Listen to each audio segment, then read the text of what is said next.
अस्सलाम वालेकुम, बिस्मिल्लाहिर्रहमानिर्रहीम। आज का हमारा टॉपिक डैम्प्ड ऑस्किलेशंस। इससे पहले एक एग्ज़ाम्पल दी गई है आपकी बुक में, वो देख लेते हैं पहले। एग्ज़ाम्पल नंबर है जी 10.1। जो हमने लास्ट टाइम टॉपिक पढ़ा उससे आगे ही उसने बुक पे एग्ज़ाम्पल दी हुई है 10.1, वो देखते हैं। क्या है? Find the time period and frequency of a simple pendulum 1.0 metre long at a location where g is equal to 10.0 metre per second square, जहाँ पे g की वैल्यू ये है। तो हमने फाइंड करना है। फाइंड हमने दो चीज़ें करनी है, एक हमने फाइंड करना है टाइम पीरियड और दूसरा हमने फाइंड करना है फ्रीक्वेंसी। टाइम पीरियड और फ्रीक्वेंसी हम फाइंड करेंगे। टाइम पीरियड फाइंड करना है एक हमने, दूसरा हमने फाइंड करना है फ्रीक्वेंसी। दो चीज़ों का वो तकाजा कर रहा है कि ये दो चीज़ें फाइंड की जाएं, फ्रीक्वेंसी और टाइम पीरियड। दिया हुआ क्या है, गिवन क्या है हमें इस एग्जाम्पल के अंदर, of a simple pendulum 1.0 metre long, जिसकी लंबाई length L is equal to 1.0 metre long, इतनी लेंथ है उसकी। At a location where g is equal to, जहाँ पे ग्रेविटेशनल एक्सलरेशन g की वैल्यू उसने दी हुई है हमें, g की वैल्यू वो है 10.0 मीटर पर सेकंड, यानी 10 नहीं होता है, पॉइंट के बाद 0 आ जाए उसकी कोई वैल्यू नहीं होती, 10 मीटर पर सेकंड स्क्वायर। तो यहाँ पे भी length is equal to 1.0 metre, 1.0 metre, तो पॉइंट के बाद ये 0 की कोई वैल्यू नहीं, चाहे आप अभी यहाँ से रिमूव कर दें 0 को भी और पॉइंट को भी। यूँ लेंथ आ गई 1 मीटर और जी की वैल्यू आ गई 10 मीटर पर सेकंड स्क्वायर। हमने फाइंड पहले टाइम पीरियड करते हैं, फिर फ्रीक्वेंसी फाइंड करेंगे। तो टाइम पीरियड के लिए फार्मूला जो होता है, time period of a simple pendulum, हमने देखा था पिछले लेक्चर में, T is equal to 2 pi L over G square root के, ये फार्मूला होता है टाइम पीरियड का। तो मैंने ये वाला फार्मूला लिखा। अब T इज इक्वल टू 2, ये आ गया, पाई की जगह पे मैं वैल्यू पुट करूंगा, इसकी वैल्यू तकरीबन राउंड अबाउट होती है 3.1428, तो मैं इसकी वैल्यू पुट करूंगा 3.1428। ये पाई की वैल्यू आ गई, 2 ये था, पाई की वैल्यू ये आ गई। आगे है L over G square root. L length of a simple pendulum given है 1 metre, 1 over G gravitational acceleration, इसकी वैल्यू भी उसने दी हुई। क्या है इसकी value? 10 metre per second square, 10 metre, तो यहाँ पे आ जाएगा 10 और इसका स्क्वायर रूट है L over G square root, तो यूँ 1 ओवर 10 स्क्वायर रूट भी आ जाएगा। अब T इज इक्वल टू, जब मैंने 2 को इससे मल्टीप्लाई किया 3.1428 से, इसको मल्टीप्लाई किया, 1 ओवर 10 को सोल्व किया और इसका फिर मैंने स्क्वायर रूट ले लिया। क्या किया मैंने? अब इसको आपने सोल्व करना है, कैलकुलेट करना है। कैलकुलेटर से 1 को डिवाइड करें 10 पे, इसका आंसर आएगा 0.1, फिर आप 0.1 का स्क्वायर रूट लेंगे, जो आंसर आए उसको आप मल्टीप्लाई करेंगे 3.1428 और उसको मल्टीप्लाई करेंगे 2 से। जब आप सारा ये सोल्व कर लेंगे कैलकुलेटर पे, तब आपके पास आंसर आएगा 1.99, यूँ आ गया 1.99। और ये टाइम है, टाइम का यूनिट सेकंड होता है, SCC सेकंड आ गया। टाइम पीरियड आपने फाइंड कर लिया, वो आया 1.99 सेकंड। अब आगे उसने एक और बात कहा है, एक और चीज़ कहा है, इसको भी फाइंड कीजिए, वो फ्रीक्वेंसी है। आपने फ्रीक्वेंसी भी फाइंड करनी है। तो फ्रीक्वेंसी के लिए आपको इल्म है, याद रखें, फ्रीक्वेंसी और टाइम पीरियड दोनों एक दूसरे के रेसिप्रोकल होते हैं। यानी फ्रीक्वेंसी अगर आप फाइंड करना चाहते हैं तो फ्रीक्वेंसी इक्वल होती है 1 ओवर T के। टाइम पीरियड का अगर आप रेसिप्रोकल लेंगे वो फ्रीक्वेंसी होती है। इसी तरह फ्रीक्वेंसी का आप रेसिप्रोकल लेंगे तो वो टाइम पीरियड आ जाएगा, यानी T is equal to 1 over F। अगर आप फ्रीक्वेंसी का रेसिप्रोकल लें टाइम पीरियड आ जाता है, टाइम पीरियड का रेसिप्रोकल लें फ्रीक्वेंसी आ जाता है। यूँ हम एक अगर हमारे पास वैल्यू दी गई हो, दूसरी हम फाइंड आसानी से कर सकते हैं। तो यहाँ पे T टाइम पीरियड हमने फाइंड कर लिया ये वाला फार्मूला लगा के, अब रह गई फ्रीक्वेंसी फाइंड करने की। तो ये हम ये फार्मूला यूज़ करेंगे, कौन से वाला? कि time period and frequency are reciprocal of each other, एक दूसरे के रेसिप्रोकल होते हैं।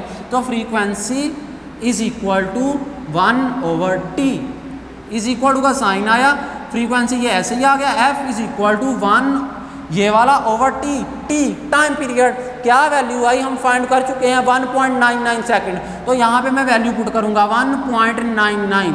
जब 1/1.99 आप कैलकुलेटर पे लेंगे तो इसका तकरीबन 0.5 आ जाएगा, 0.5। यूँ आपने फ्रीक्वेंसी फाइंड कर ली।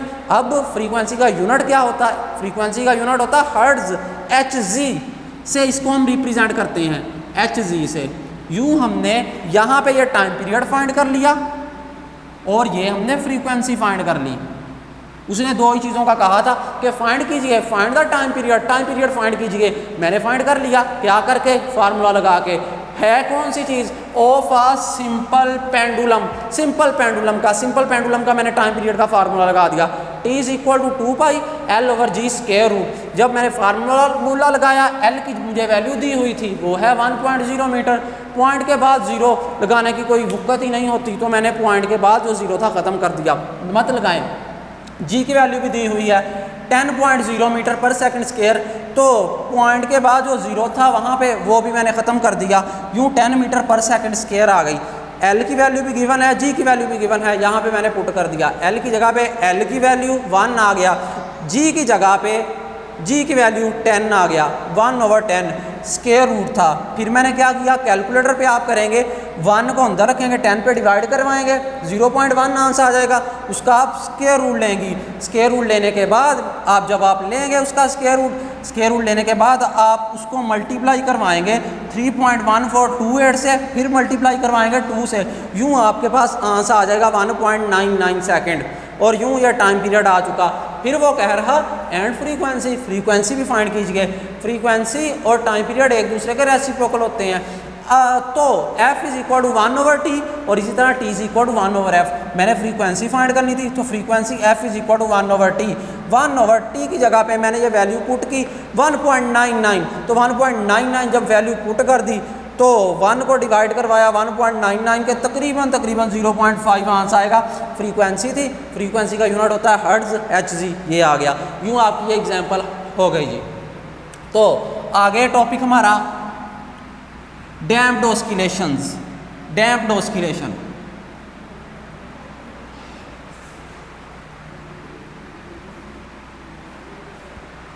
ऑस्किलेशन क्या होता है? याद रखें, ये ऑस्किलेटरी मोशन ही होता है, लेकिन सम रेजिस्टिव मटेरियल के अंदर। क्या आप कहेंगे? Oscillatory system in some resistive medium में, जहाँ पे रेजिस्टेंस हो, जहाँ पे फ्रिक्शन हो। फ्रिक्शन में जब ऑस्किलेशन होगी तो हम देखेंगे, क्योंकि फ्रिक्शन है, मुज़ाहमत है, वो आहिस्ता आहिस्ता उसकी ऑस्किलेशन को रोक देगी। तो वो जो उसकी रिटार्ड कर रही है, उसकी मोशन को स्लो कर रही है, यूँ उसकी मोशन स्लो होगी तो उसको हम कहेंगे डैम्प्ड ऑस्किलेशंस। क्या मतलब? अब देखें, आपके पास एक सिंपल पेंडुलम था, या उससे भी सादा अगर आपने लेनी एग्जांपल बाउल ली, यहाँ पे लेके गए, आपने रिलीज़ कर दिया। जब आपने रिलीज़ की यहाँ पे बाल, तो बाल ने क्या किया, नीचे की तरफ आएगी, यहाँ पे आई, इसके बाद ऊपर की तरफ इस एक्सट्रीम पोजीशन पे जाएगी।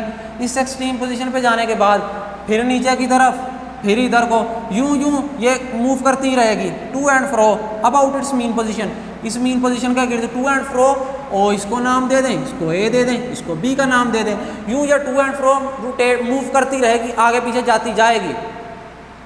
तो अब हमने जब ए पे लेके गए, छोड़ा, ए के बाद यूं गई बी पे, तो क्या ये मूव ही करती रहेगी इन्फिनिट टाइम तक, हमेशा के लिए? क्या ये बाल मूव करती रहेगी कि ए तक भी जाएगी, बी तक, ए तक, बी तक? हमने सुबह को रखी बाल को यूं छोड़ा, क्या हम शाम को जाके देखेंगे तो बाल वो यूं ही फिर ए बी पे ही जाती जाएगी? प्याले की एक नुक्कड़ से यूं ऊपर की तरफ, दूसरे से फिर ऊपर की तरफ, यूं नहीं होगा। बल्कि हमने अगर रखी, छोड़ दी, रिलीज़ कर दी, थोड़ी देर बाद जाके देखेंगे वो यहाँ पे हमें मिलेगी। वजह क्या बनी? इसका मतलब अगर हमने तो इसको वाइब्रेटरी मोशन में छोड़ा था, ऑस्किलेटरी मोशन में, लेकिन थोड़ी देर बाद हमने देखा, कोई 4 मिनट बाद, 5 मिनट के बाद, ये तो रुकी हुई थी, यहाँ पे स्टैटिक थी। क्यों स्टैटिक थी? वजह क्या बनी? इसका मोशन क्यों रुक गया? वजह यही बनी कि इसके मोशन जो थी डैम्प्ड हुई, इसकी ऑस्किलेशन डैम्प्ड हो गई। डैम्प्ड का मतलब क्या कि रेजिस्टेंस थी, कुछ फ्रिक्शन थी जिसने इसकी मोशन को आहिस्ता आहिस्ता स्लो किया। स्लो करते करते एक वक्त आया कि इसको रोक दिया। अब ये रुक गई, ये मूव नहीं कर रही, ये यहाँ पे स्टिल है, साकिन है, मूव नहीं कर रही। क्यों नहीं कर रही? क्योंकि इसमें फ्रिक्शन थी प्याले में और बाल के अंदर, इन दोनों सरफेस के दरमियान फ्रिक्शन थी। जब फ्रिक्शन थी तो फ्रिक्शन ही अपोजिशन होती है ऑफर बाय अ बॉडी, जो कि अपोजिशन ऑफर करे। तो इसने अपोजिशन ऑफर की, इसमें रेजिस्टेंस थी, मुज़ाहमत थी, ये इसकी मोशन को स्लो करती गई, आहिस्ता आहिस्ता स्लो होता गया और यूँ एक वक्त आया कि ये रुक गई। तो आइडियल सिस्टम अगर लें, आइडियल सिस्टम में याद रखें फ्रिक्शन नहीं होती। अगर फ्रिक्शन नहीं तो इसका मतलब अगर आपने सुबह के वक्त बाल छोड़ी यहाँ पे तो आपने देखा ए से बी की तरफ गई, बी से ए की तरफ, शाम को आए, बाद में देखा कोई 4 घंटे बाद, 10 घंटे के बाद फिर ये ए पे भी जा रही, बी पे भी, आइडियल सिस्टम। लेकिन ये यहाँ पे मुमकिन नहीं है हमारे वर्ल्ड में।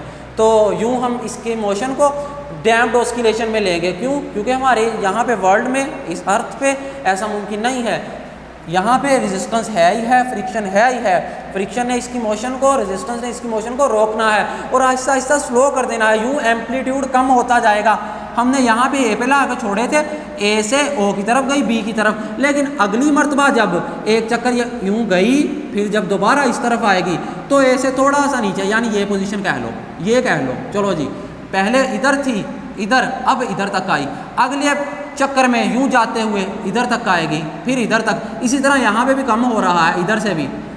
अगली मर्तबा इधर, इधर से इधर, फिर अगली मर्तबा जब यूं घूम के इधर तक आएगी, बस यहाँ तक पीछे मुड़ जाएगी।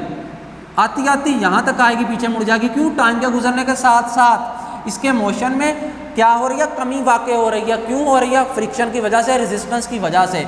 तो एक वक्त आएगा कि ये बाल जो है करती करती कम इसका डिस्प्लेसमेंट होता होता एक वक्त आएगा कि यहाँ पे जो इसकी मीन पोजीशन ओ थी यहाँ पे स्टिल हो गई, अब मूव नहीं कर रही। ये था हमारा टॉपिक, ये डैम्प्ड ऑस्किलेशन। तो इसकी एग्जांपल के लिए आप क्या करें, ले सकते हैं ये भी कि मोटरसाइकिल या हमारी जो व्हीकल्स हैं, गाड़ियाँ हैं, उसके अंदर शॉक ऑब्जॉर्बर लगे होते हैं। शॉक ऑब्जॉर्बर भी डैम्प्ड ऑस्किलेशन ही की मिसाल है। ये क्या करते हैं शॉक ऑब्जॉर्बर? जो वाइब्रेशन होती है उसको रिड्यूस करते हैं।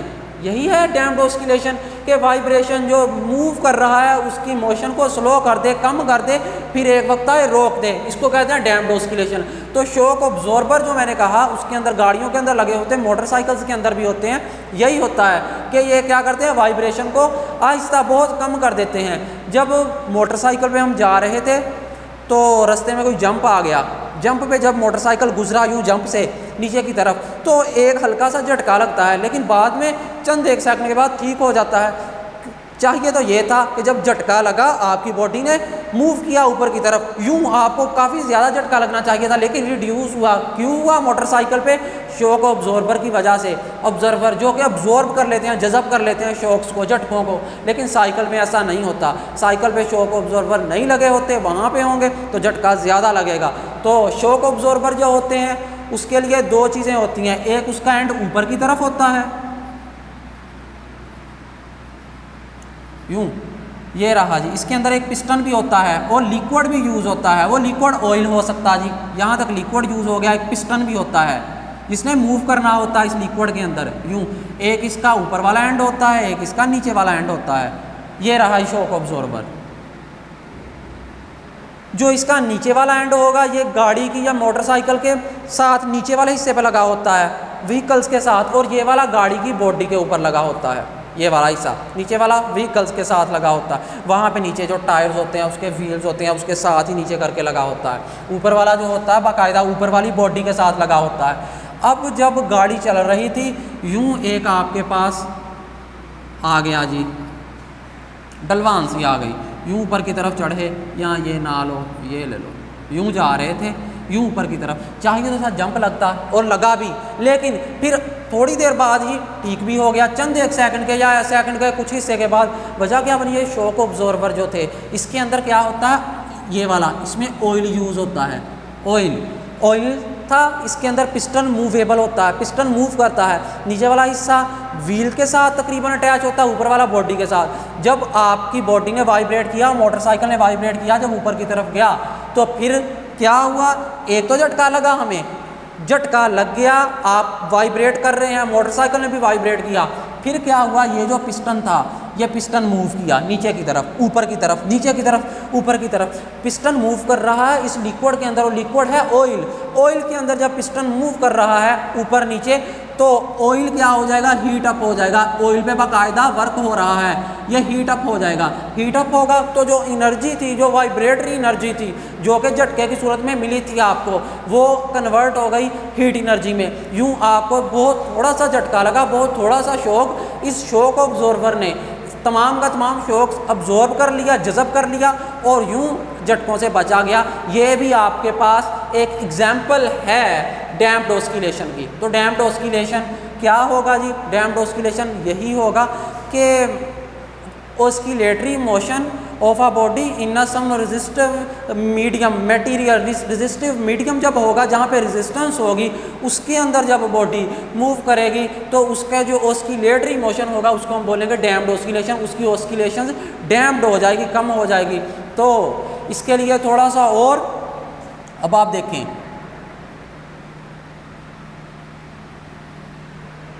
ये मैंने लिया जी एक्स एक्सिस है, ये वाई एक्सिस है। एक्स एक्सिस के अलोंग मैंने टाइम लिया, टाइम, और वाई एक्सिस के अलोंग मैंने लिया डिस्प्लेसमेंट, एम्पलीट्यूड कह लें, एम्पलीट्यूड या डिस्प्लेसमेंट। मैक्सिमम डिस्प्लेसमेंट ही एम्पलीट्यूड होता है। तो हम देखेंगे कि किस तरह आहिस्ता आहिस्ता बॉडी की जो है एम्पलीट्यूड जो है डिक्रीज़ होता है, किस तरह, और फिर एक वक्त आता है कि बॉडी की जो मोशन होगी ज़ीरो हो जाएगी। टाइम गुजरेगा लेकिन एम्पलीट्यूड फिर ज़ीरो हो जाएगा, एम्पलीट्यूड बॉडी में नहीं होगा। तो ये भी हम देखेंगे इसके अंदर ही।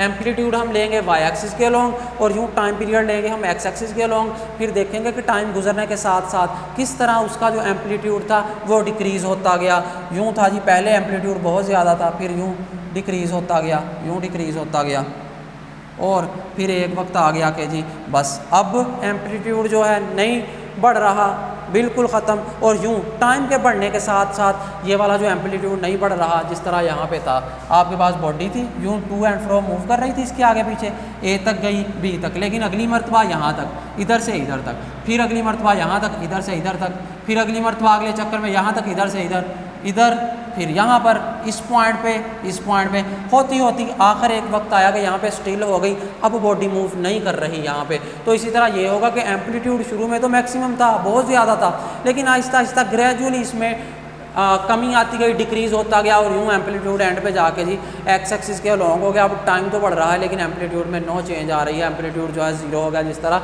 यहाँ पे था। ये था जी डैम्प्ड ऑस्किलेशन के। कोई बॉडी है आपके पास, वो रेजिस्टिव मटेरियल मीडियम के अंदर मूव कर रही है, कि बॉडी जो है उसकी मोशन जो है ऑस्किलेटरी मोशन है, तो उसकी ऑस्किलेशन जो है वो रेजिस्टिव मीडियम में मूव करने के साथ साथ जो डिक्रीज़ होगी, कम होगी, उसको हम बोलते हैं जी डैम्प्ड ऑस्किलेशन। तो ये था जी हमारा आज का टॉपिक।